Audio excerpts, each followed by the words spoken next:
There is a coordinate on your map where the 21st century simply stops. No high-speed internet, no government oversight, no laws of physics as you understand them. If you were to fly a drone over these trees, you wouldn't see a tropical paradise. You would see a fortress of shadows. Most people call it North Sentinel Island, but to the Indian government, it is a black zone. To the global scientific community, it is a biological time bomb. And to the men standing on its shores with bows drawn, you are not a visitor, you are an invading pathogen. In 2018, a young American adventurer thought he could bring light to this darkness. He bribed fishermen, dodged naval patrols, and stepped onto the sand with the Bible in his hand. He didn't last 24 hours, but the mystery isn't just that he died. It's why the world's most powerful governments are terrified of even recovering his body. Today, we are stripping away the myths. We're looking at the classified memos, the failed 19th century kidnappings, and the terrifying biological reality that keeps this island locked in a perpetual state of 30,000 BC. This isn't a travel documentary. This is a forensic breakdown of the last place on Earth where you are legally allowed to be killed.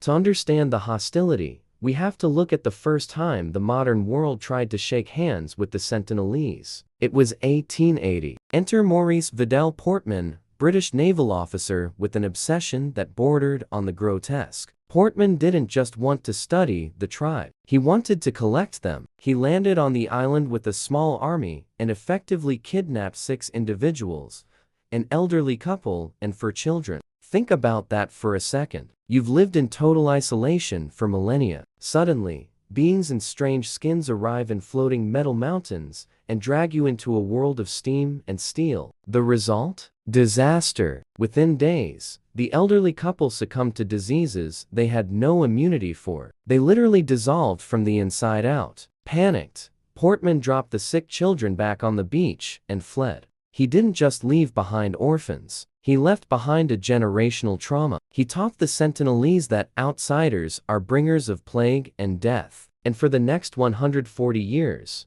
they have been waiting for the next ship to appear on the horizon. Fast forward to November 2018. John Allen Chau. Most news outlets painted him as a clueless tourist, but his journals reveal something far more calculated and far more haunting. Chau knew it was illegal. He knew the Indian Navy patrolled these waters with orders to intercept anyone within 5 nautical miles. He went anyway. In his journal he wrote, "I am scared watching the sunset, and it is beautiful crying a bit wondering if it will be the last sunset I see."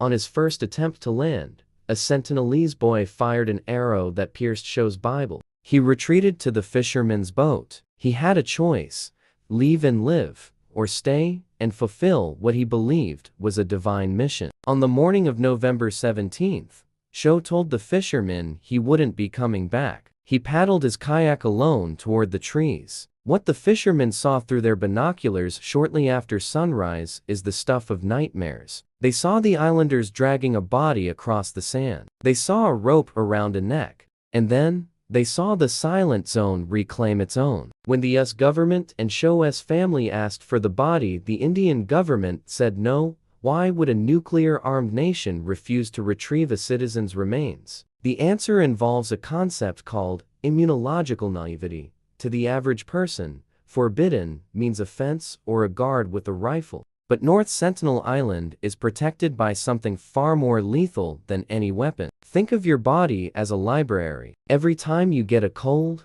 a flu, or a vaccine, your immune system files away a book on how to fight it. You carry a massive library. The Sentinelese? Their library is empty. Because they have been isolated for an estimated 60,000 years, they have never encountered the common pathogens we carry. To them, a common head cold isn't a nuisance, it's the Black Plague. If a recovery team landed to retrieve John Chau's body, the microscopic trail they'd leave behind the bacteria on a boot sole, the droplets from a sneeze would drift into the jungle. Within weeks, the Sentinelese would be extinct. Not by bullets, but by biology. But don't think for a second that the world isn't watching. While you aren't allowed to land, the Indian Navy and the Coast Guard maintain a constant, invisible perimeter. There are reports whispers from the Andaman and Nicobar Command of contact logs. These aren't public. They are observations made through high-powered long-range lenses and thermal imaging from drones hovering at altitudes the islanders can't see. They've seen a society that defies every rule of modern evolution.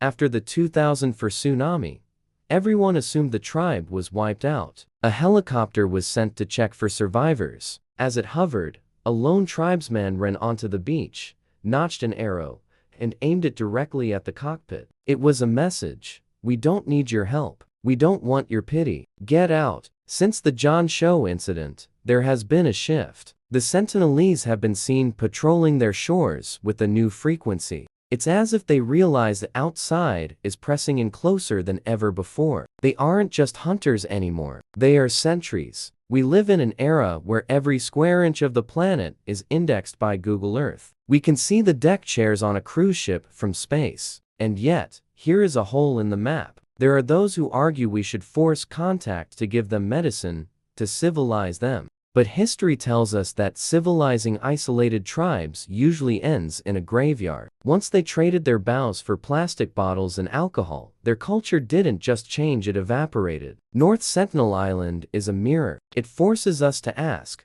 do people have the right to be left alone? Do they have the right to exist in a different timeline than the rest of us? Somewhere right now on a beach in the Bay of Bengal, a fire is crackling. A language we will never translate is being spoken. And a people who have outlasted empires, world wars, and the rise of the internet are watching the horizon. They aren't primitive. They are successful. They have survived for 60,000 years by following one simple, brutal law: the world outside is a lie. North Sentinel remains the only place on Earth where the 21st century has no power. And perhaps, for the sake of their survival and our conscience, it should stay that way. Because the moment we finally discover them is the moment they cease to exist. What do you think? Should the world stay away from this island forever? Share your opinion in the comments. And if you enjoyed this report, please subscribe and like.